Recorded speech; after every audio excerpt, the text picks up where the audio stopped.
Welcome to Luca is a Billionaire, where the only thing I invest in is your answers.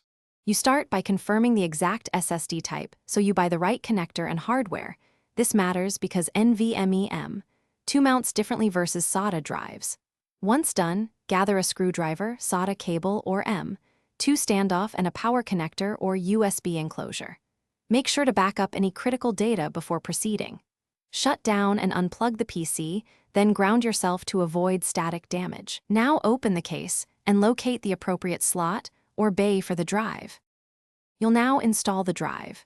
For a SATA 2.5-inch SSD, slide it into a bay or bracket, then connect the SATA data cable to the motherboard and the power cable to the PSU. For an M2 NVMe, align the module with the slot, insert at a slight angle, then press down and secure with the standoff screw. This ensures proper contact and cooling.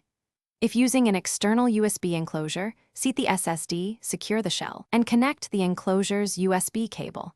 Make sure cables are routed clear of fans. You power the PC and enter BIOS or UEFI immediately to confirm the motherboard detects the new SSD.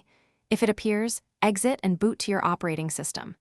In Windows, open Disk Management to initialize, partition, and format the drive so the OS can use it. On Mac, use Disk Utility.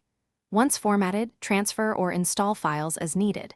If the drive is not detected, shut down receipt cables or the M2. Try another SATA port or slot, and consider a BIOS update as a troubleshoot tip.